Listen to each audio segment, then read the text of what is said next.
All right, welcome back to another episode of The Untamed Life. It's Christine Jewell, and today we are continuing in the relationship conversation. If you missed last week's episode, make sure you hop back over there where I talked about 6 habits, 6 behaviors that are killing your relationship. So this is kind of like a part 2. I'm writing on the heels of that. And today I want to talk about 6 things, maybe 7. Maybe I'm feeling 7 things to normalize inside of your relationship if you want to cultivate, to curate a healthy, thriving, connected relationship that just feels good to be in, And I do always come back to the relationship conversation because I do fundamentally believe that all problems in our life are relationship problems. And how we do our intimate relationships is how we end up doing all relationships in our life. It is without a doubt so consistent. Whenever I'm coaching someone, whenever I'm working through something, man, our relationships with our executive teams mirror our relationships with our families. Our relationships with money mirror our intimate relationships with our parents. Like, it's just so wild when we start looking at how intricately and interwoven relationships are in our life. And we try to compartmentalize one or the other, but really you can't, because how you do relationships filters into every arena of your life. How you do real awesome relationships, right? And how you do dysfunctional relationships. So let's talk about things to normalize inside of a relationship. And again, I'm talking today about our, intimate relationship, but really, again, this can be something that you are doing with your children. This is something that you can do inside of your parenting relationship, mother-daughter relationship. If you're a daughter, you're a son, right? We are all sons, daughters, parents, siblings, leaders, lovers. So again, you can look at this inside of your marriage or inside of your intimate relationship, but also if you're not in an intimate relationship, like start to paint broader, strokes here with your paintbrush and ask yourself the question, am I normalizing these behaviors, these habits inside of my relationships? Are they the norm, or do I have some work to do? So let's just dive right in. I'm going to keep it simple and sweet. The first thing, that I wanted to say is that a lot of times we come into relationships and we think, oh, I just want to find the one that I love. I just want to feel in love. We want to feel love. We want to be in love. Being in love feels good. Feeling loved feels good. And, the question often comes up is like, is love enough? Is love enough? And it's interesting because I would say like at the core, love itself, true love as in the essence of God love, right? The ultimate love that just pours into everything and sees everyone where they are and accepts everyone, like just really pure love is enough. But most of us are not operating from a place of pure love. We're operating from a place of wanting to feel love before we act, or feel love in order to believe that we're worthy or wanted or whatever the thing is. And so I'm kind of going to go with like, love is not enough.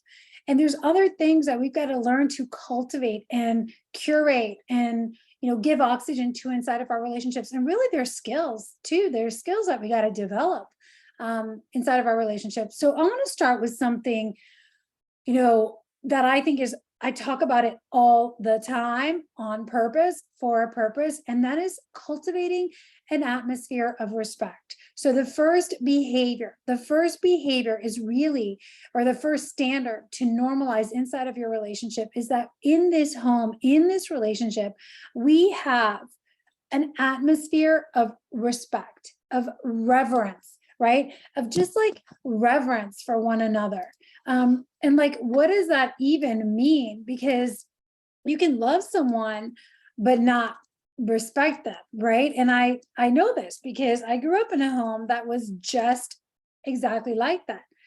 So that word reverence is to regard or treat with deep respect. It shows honor, right? We show honor. I talk a lot about honor, and this has been a game changer inside of my relationship. It's like, if I truly respected him, how would I treat him? How would I speak to him? How would I, would I interrupt right now when he's in the middle of a meeting, or would I send a text, or would I get angry about this, or would I pause, right?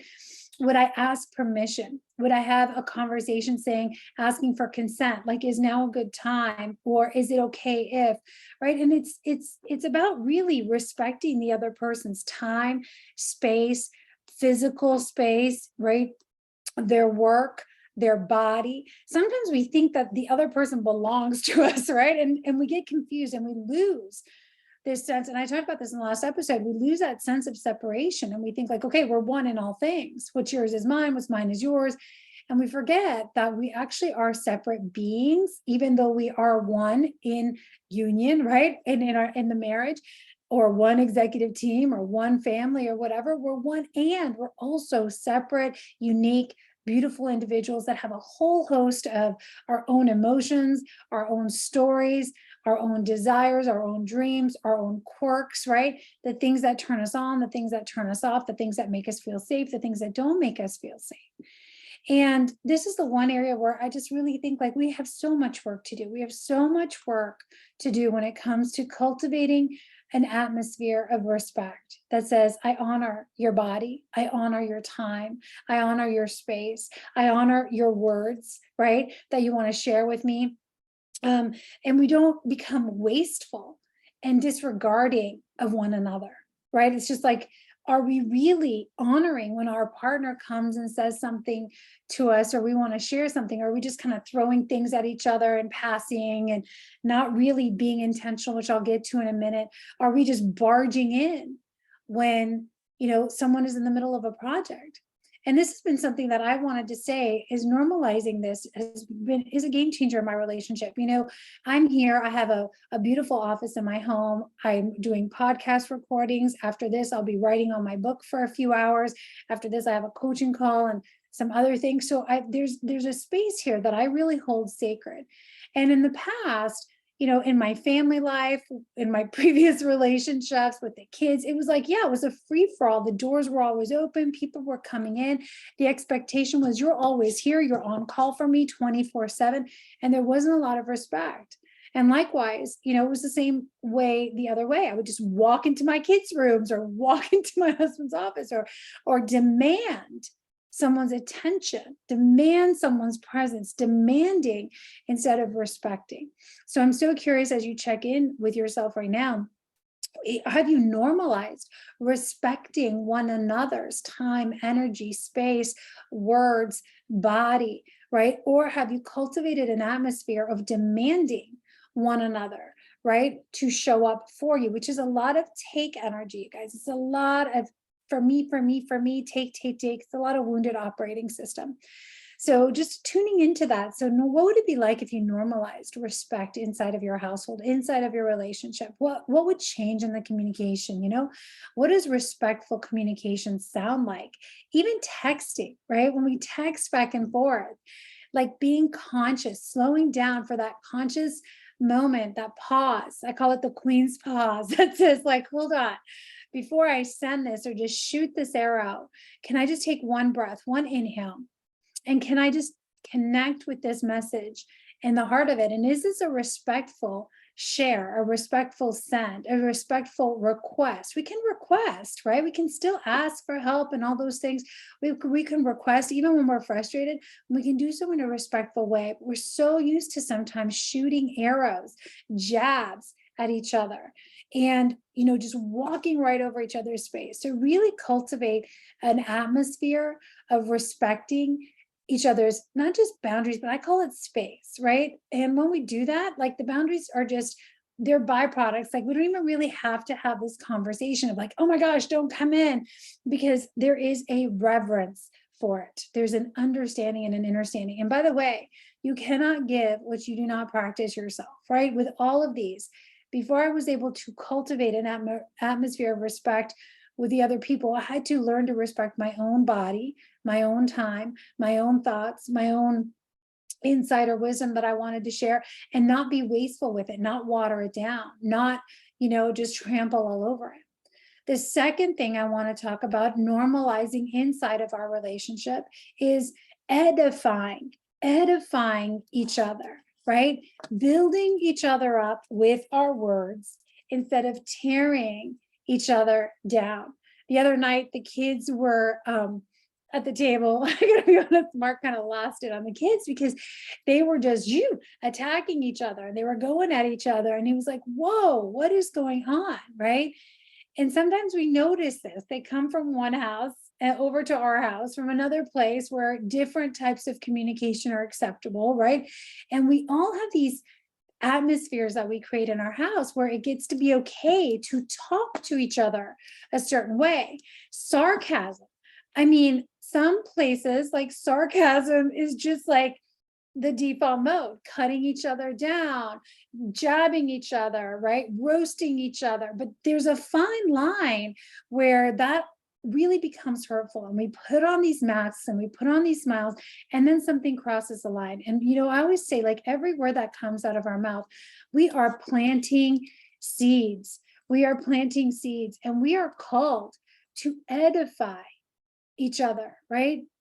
To build each other up, to add life to each other, not to take life away. So as you think about, when I'm walking in the room and I'm saying good morning, or I'm, making a little comment about the way my partner is dressed, or what they, Saturday was Labor Day weekend around here, and it's like, am I praising and giving praise, right? Like, thank you for doing that. I see you over there doing that thing. Like, hey, are we calling each other up and calling each other out in positive light and actually infusing seeds that breathe life into each other? Or are we constantly cutting jabs at each other, being sarcastic, making little digs, thinking it's funny, but really all it is paper cutting the relationship? Death by 1,000 cuts. Well, I want to talk about, building a relationship up with all these little words that are seeds that are actually sprouting and sprouting and sprouting and creating so much beauty and so much strength inside of a relationship. So again, just checking in here, I'm going to run through these quick today, but as you're checking in, it's like, am I inside of my relationship with my kids, like when we speak to each other, when we're getting ready for school in the morning, or when we're connecting, we haven't talked to each other. Hey, what are you working on? What are you excited about? The amount of adults now that I coach that are still defending and explaining and trying to justify to their adult parents who are well in their 60s and 70s and sometimes 80s, where the parents are still cutting the children, cutting the feet off their adult children, not able to edify, not able to celebrate one another. And there's still this deep longing and these deep desire to just be accepted, to just be celebrated, to be, hear something positive from your parent. It's crazy to me that still, it's crazy and it's not, right? That even as we grow, it doesn't matter if you're 40, 50, 60, your desire to be loved, to be accepted, to hear those words from your mother, your father are so powerful, and your lover, right? You're the one person that you call your partner in life, your great adventure partner. Like, let us be the ones who become our number one fans. This was something that I had wrote. I talk often about, when I wanted to prepare to receive my husband, right? I was ready. I was like, God, I am ready for the man of my dreams to show up. And one of the things I wrote down is that, he is my number one fan. This is long before I met Mark, but I thought, the man that is for me, God, he is going to be my number one fan. And I am going to be his number one fan. And I can tell you that today, that is totally the reality. Like, I am his number one fan. He is my number one fan. And every day I wake up and I'm like, I'm excited to pour some love on this man. And, there are times, of course, I'm human. Okay. I'm human, where my capacity is low. I'm not taking care of myself. Maybe I'm not eating well, not sleeping well, whatever. And I can find that little spirit of dissatisfaction or criticism creeping in.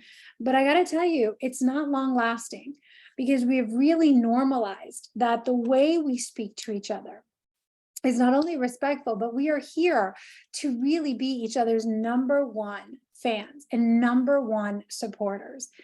And again, this is the one thing in coaching all of my clients that I hear all the time, is just the desire and the longing to be supported, right? Not to be fixed, not to be coached by a partner, but just to hear those words and say, hey, I see you over there.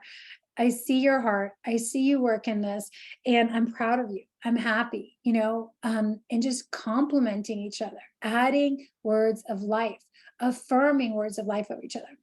And I just want to say about this, because Mark and I were going for a walk yesterday morning, I think it was. Yes, it was Labor Day. And we went for a little 5K walk around the neighborhood. And we were sharing some affirmations that we recently wrote. He wrote them and we were sharing them, and I was kind of adding my own. And I thought, this is something that we've normalized in our relationships, is speaking and affirming words of life over our relationship, over how we want to do our business, how we want to communicate with each other, to the point, the practical, tactical thing is we're literally going on a walk with our iNotes open, and he's speaking them out loud and I'm affirming them like, yeah, that's what we do. And then I add some on and we're like stacking and we're layering, right? And so it's literally like we're building these bricks and stacking these bricks. But how many people, you guys, how many of you, and I've done this in the past, we go for a walk, we go for a drive, we sit down to have a dinner, and we start stacking problems. We start stacking what's not going right. And before we know it, it gets thicker and heavier. Well, you can stack the other way. You can stack things that you are declaring over your life. You can stack words that you are affirming over one another, new affirmations that you're both stepping into. And you can stack compliments. You can have like a compliment stack going on, right? I remember once, one thing that I do with my team, I haven't done it in a while, but I remember doing it with my team a few years ago, and I've done this in many coaching circles, is to really do a love bombing session. And it's so simple, but literally somebody sits in a chair, and you can do this with your kids at home, is you literally have somebody sit in that chair and everyone in the room goes around and love bombs them. So gives, like, pours compliments on them, tells them what they love about them, what they respect about the person, like what they see them doing right. And just to have it, and spending a couple minutes on each person, to just letting them be in that chair and fully receive all of that positive, life-giving, words, all those positive, life-giving words over them. It is priceless. And it's also so interesting to watch and observe how the person responds that's in the chair, because we're so unconditioned to actually receiving that much goodness. We're so conditioned to receiving the opposite of that, being on the defensive. But when someone sits there and is just receiving all the love, it is a rare emotion. It's a rare feeling. It's a rare experience for people. And we've got to normalize being love bombed. Okay. So that's the second one.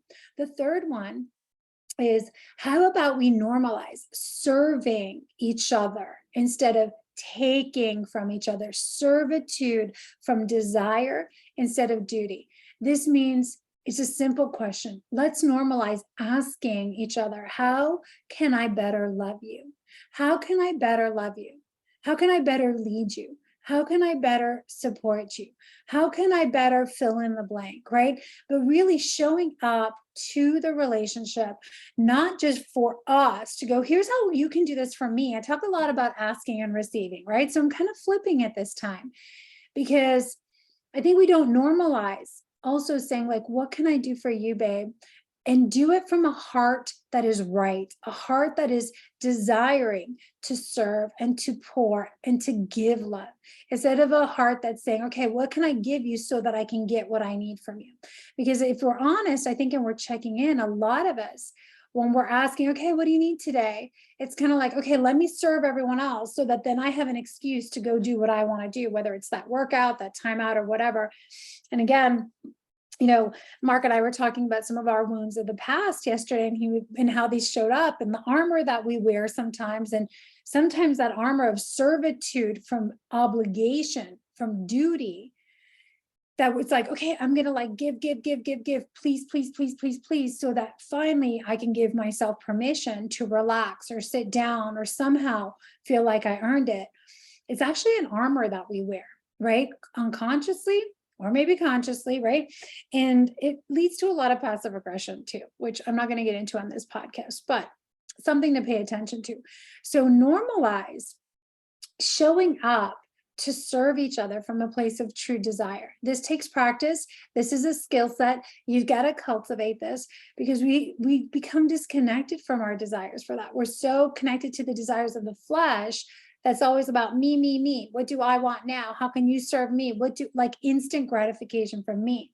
But really, when we connect to the desire of the heart that is longing for intimacy, that is longing for deeper connection, that is longing for, to feel valued and needed in a deeper way, not that superficial way, but like to know that we're contributing, right? We're contributing to something beautiful.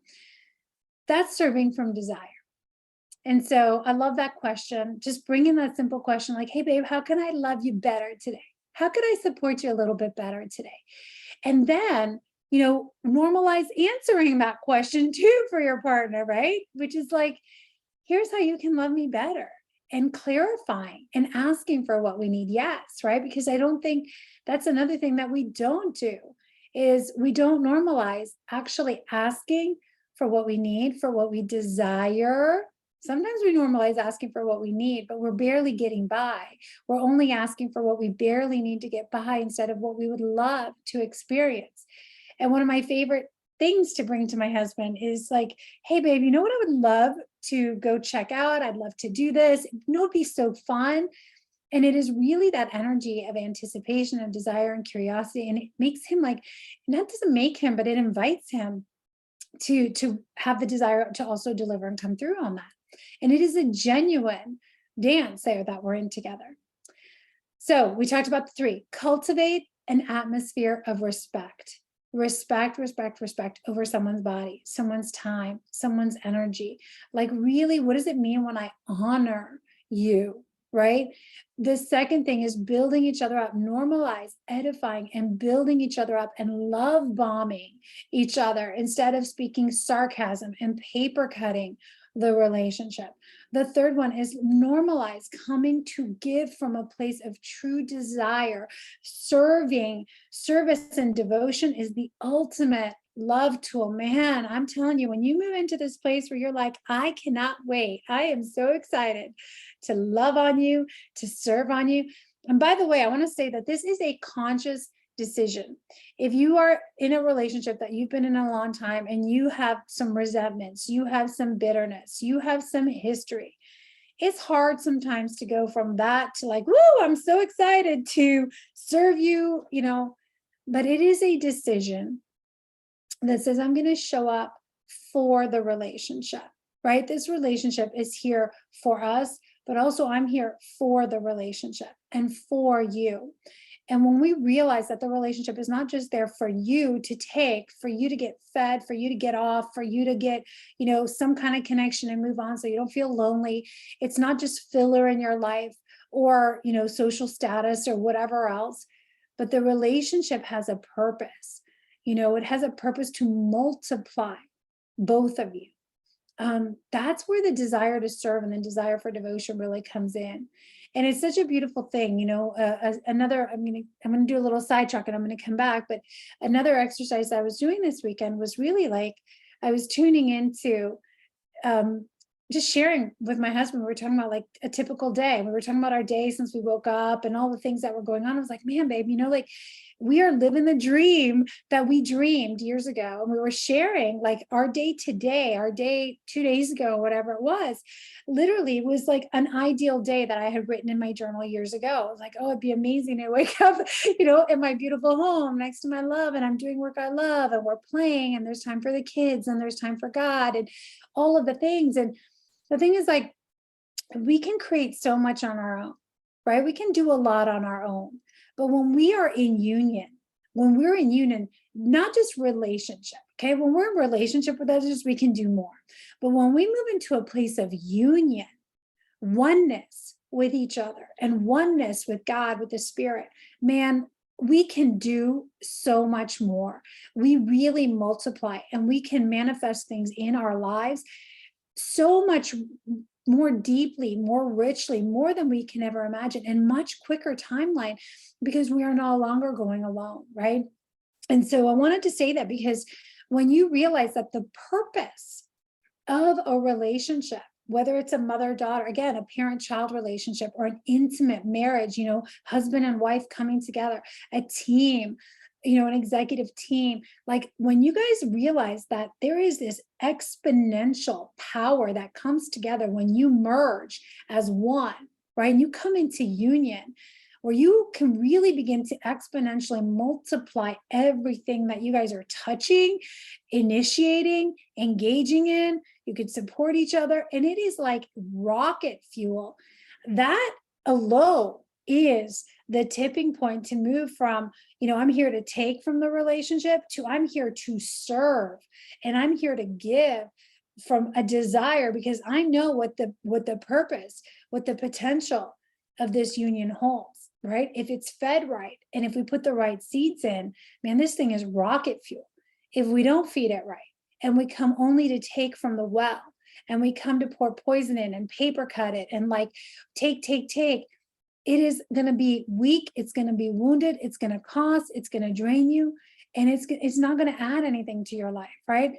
So I just wanted to double tap back on that as we are going through and we're looking at what are the relationships, what is the purpose of the relationships in our life. I think that relationships that are in union, that are in harmony, man, they're there to provide rocket fuel for our gifts, for our visions, for our dreams, for execution, for experiencing more of life. The wrong relationship with the wrong habits, right, with the wrong behaviors, will suck the life right out of you and burn everything dry. So, be careful of when you engage in relationships, what are they there for? Are they there just to serve you? Are they there to serve something greater? And are you going just to take, or are you going to put in and multiply? So serving from desire. Number 4, the fourth thing to normalize in your relationship is intentional connection. Intentional connection, intentional communication. The amount of mindless, unintentional connection that takes place, mindless, unintentional communication that takes place in relationships is ridiculous. You can have all the time with someone and still walk away feeling like you didn't have 5 minutes with them. We've all been in that situation where we have spent an entire day with someone, or maybe an entire week on vacation, and we come back and we're like, did we even hang out together? Right? We have a whole weekend with our kids, our husband, we come back and we're like, what just happened? Right? And we don't feel connected. We actually feel more disconnected even sometimes. And I'm going to raise my hand because I've been there. And this is why I've been so relentless about normalizing connection and being intentional about what is the connection for. So again, intentional connection for going on a date, intentional connection for talks about things that are coming up that we got to work through, right? Problem solving, solution, solving, intentional conversation to talk about our dreams and our vision planning, intentional conversations to talk about finances and money matters, things that are coming up, intentional conversations to talk about sex, intentional connection to, all of the things, talks, days, to have fun, and not to let everything just become a melting pot that's like running into each other, and I think this is where we really miss the mark. We don't normalize curating intentional spaces for intentional communication. And so then we go on a date and it's supposed to be a fun night. And before you know it, you're talking about the kids, or you're talking about the money, or you're talking about this, or you're talking about the fact that you never go anywhere fun. You're talking about all the things that are going wrong. And everything began to kind of become like this melting pot of ugh. Instead of really having these tight, I call them tight pockets, right? Or containers where everything has a space. And I'm not saying there's no room for flexibility. Of course, conversations are fluid. But for me, this has been so powerful because I know that there's always more than enough time and space to address all the things that we need to do. And by the way, a lot of these things are like 5-minute conversations sometimes, right? And the reason why they drag on forever is that we're not intentional with them. We've not normalized being intentional.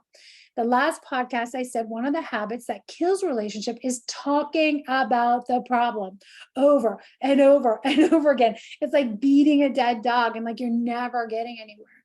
And so I want to say that if we do this right, and if we get this right, this habit that we normalize, like, hey, we can go in. It's like surgery. We can go in. There's a time, there's a space, there's an allocated, time that we go in for that, it's very specific, it's laser focused, we both know what we're there for, we can get in, we can get out, right? Because we're both on the same mission, we're heading in the same direction, we're not distracted with a million things, and there's proactive, preemptive decision to go in and work on the thing together instead of being broadsided while you're driving to a barbecue or something, and then all of a sudden you're taking something personally, and now you're on the offensive or the defensive, and you're like, what's going on? I thought I was doing a great job and now I'm a failure. And like, we turn it into this whole other thing that it's actually not even about.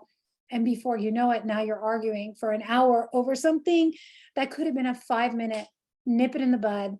Here we go. Let's talk about this. How do we want to handle it? And we can just agree and move on. So I'm sharing some of these because these are like power-packed strategies, power-packed tools, tactical things that you can do inside of your relationship. But here's the deal, you got to practice them, you got to cultivate the skill, and you got to be disciplined, because in those moments when you do have intentional connection, right? If you know, like, okay guys, this is date night, this is fun night, or this is our sex night, or this is our whatever night, right? This is our time to whatever it is, you can't start to allow it to be infiltrated with other things. There's the discipline. You've got to become fiercely protective of the space and stay intentional. And so intentional connection is one thing. And I think this is really important, especially if you are married and you've got to maintain that lover status with your partner, because there's too many of us falling into these patterns where we become like roommates, or, like boss and assistant, or we feel like we're working for one another, or we're kind of like really good roomies, but we're not really connecting, and the roles get weird sometimes. And it happens, right? It's part of life. So this intentional connection allows us to come back into those roles and to reconnect in those roles, especially if you're married, if you're in a relationship, to just be lovers, right? If you're a mother-daughter relationship, my kids have worked for me. I have had 2 of my children working for me, and it's very easy sometimes for the roles to get meshed, and all of a sudden I'm talking to them as if they're like my employee all the time. And sometimes we need to have that intentional connection, right? Where it's like, hey, I just want you to be my mom right now. I just need to talk to my mom, or I just need to talk to my daughter or my son right now. And let's have a conversation and just hang out and cuddle, or just hang out and like be together in those roles. So it protects the sacredness of those relationships. And let's jump on to the next one. So that's number 4. Number 5, this is a big one. I think I'm going to do 7. Let's normalize being okay with other people's emotions. Well, first of all, we got to normalize being okay with the full range of emotions anyways. This is a huge one, because I talk about this a lot as well. It's like, we are not okay with other people being upset, other people being sad, other people being angry, other people grieving. We want to make everything better. We want other people to be happy. We want people to not be upset with us, right? But the reality is, we're human. We are humans. We have a wide spectrum, a beautiful wide range of emotions available to us at any given moment, at any given time. And I think that this is what makes us incredibly beautiful as human beings. Why on earth will we want to be like one emotion all the time, right? The fact that we have this range is what gives us richness. The fact that we can access this level of contrast is what allows us to enjoy and appreciate the joy when it's in our life, right? The fact that we can experience the sadness, the intimacy, that deep closeness of like a beautiful night of connection with your partner is also, comes from the moments that you don't feel that, and you feel the disconnection, so you can really appreciate, honor, and respect it.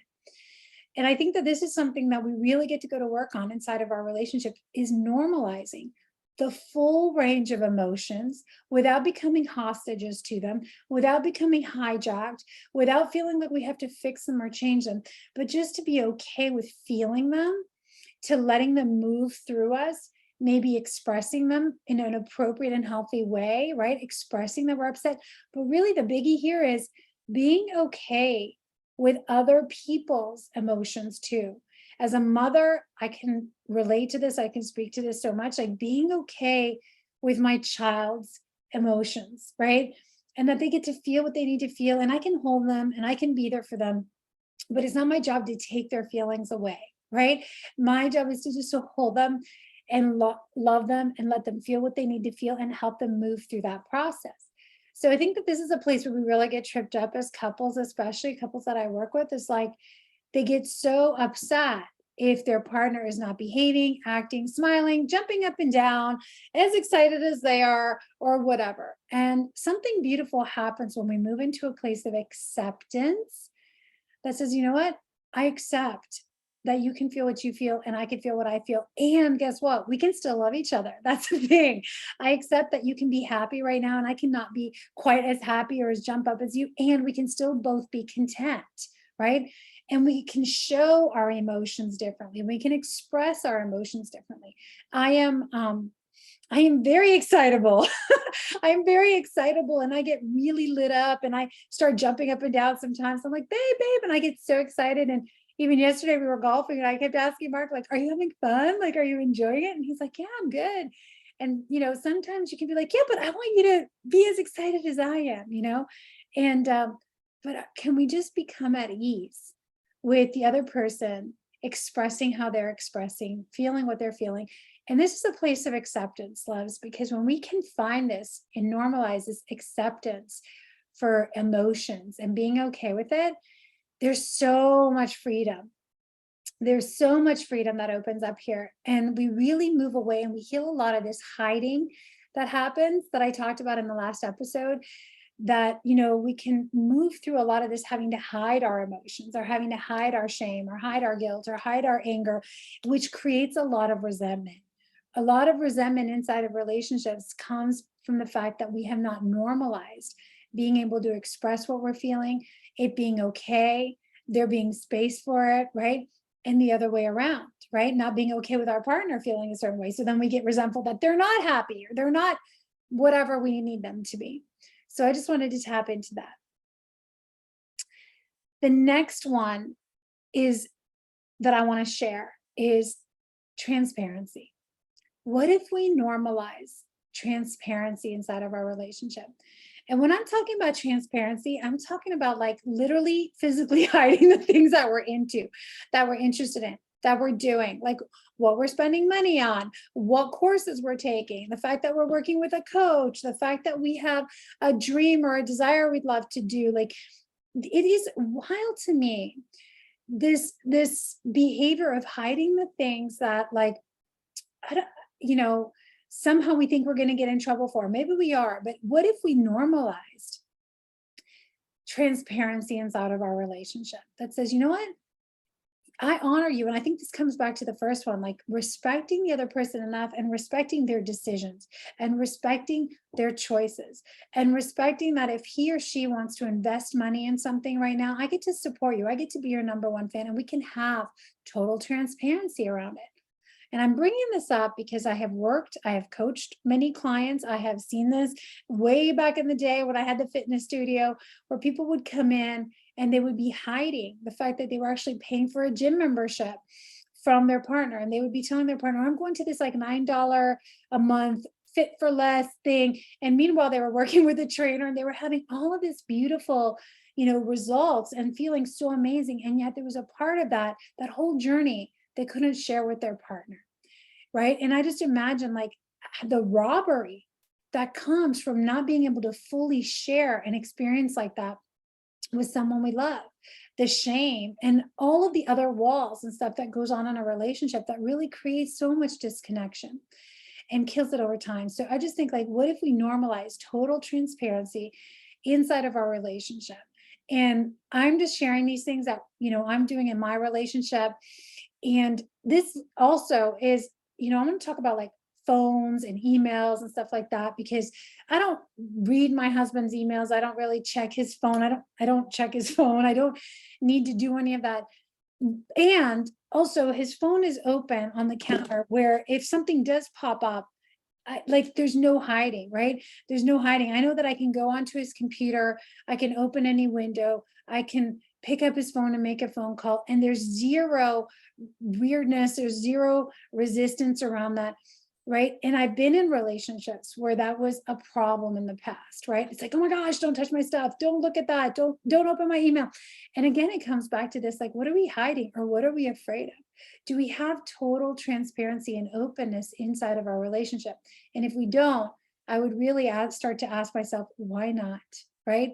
What's going on here that we're hiding?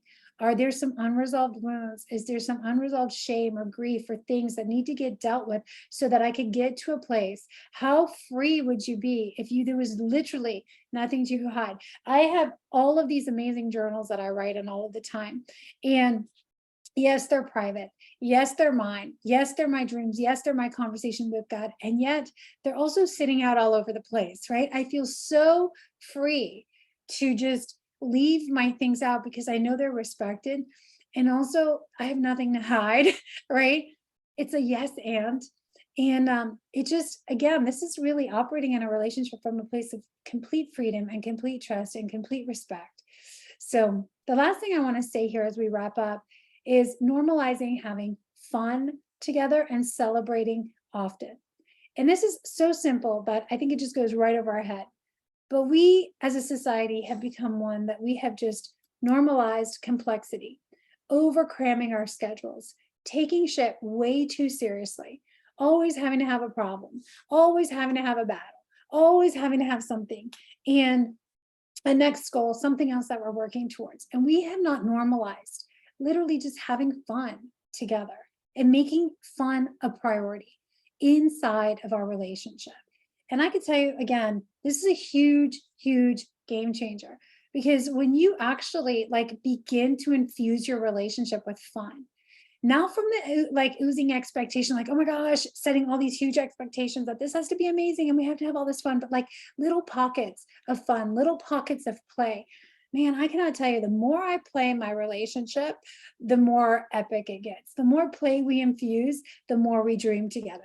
The more we dream together, the more we accomplish together. But it really does come back to play. It comes back to, can we act, can we stop taking ourselves so seriously? And can we laugh a little? Can we dance a little? Can we put some music on?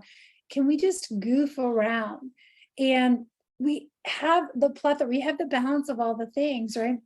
But play is so foundational and is celebration, right? Really celebrating, pausing to appreciate how far we've come together, appreciating everything that's in our life.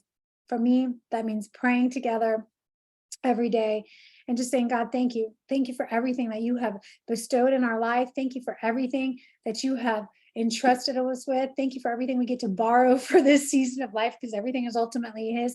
And just really having this practice, normalizing deep appreciation in our relationship, to celebrate together, to thank God for everything that we've been entrusted with, everything that we have been given for this season, and that we have the wisdom to continue to multiply and have fun doing it, right? That we can have fun and be of service, that we can enjoy all of life and also be moving things forward, right? We get to release these agreements with struggle. We get to release these agreements that everything has to be hard before it can get amazing.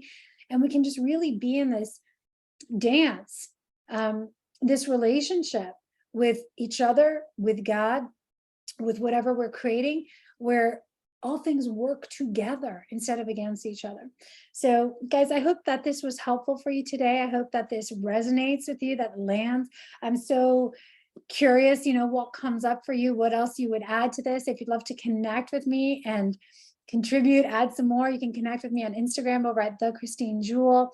And I just want to thank you. If this landed for you, go ahead, share this podcast with someone. Today, I kept it light. I kept it simple. I kept it clean. And sometimes we need those light, clean, simple reminders of this tactical things that we can come back to. And we can start to do every single one of these things today, right? This isn't like a huge thing you got to figure out. It's just an action. It's just a decision. Which one of these 7 things are you going to infuse into your relationship today to start to build, to start to multiply your relationship? And I guarantee if you normalize these things, your relationship is going to completely transform. And again, doesn't matter if it's your marriage, doesn't matter if it's your, teams at work, doesn't matter if it's your parenting, your friendships, they will grow richer soil. They will transform. So you guys, again, if you love this podcast, I would love for you to share it with a friend, send it to somebody who needs to hear this message. If you haven't done so, take a minute, leave a review. It really goes a long way in helping to spread this message. And as always, if you'd like to connect and go deeper into this work, there's ways that you can apply to work with me. Check out our upcoming live events. All the links are in the show notes. Until next time, here's to loving fiercely, leading courageously in the untamed life. Bye for now.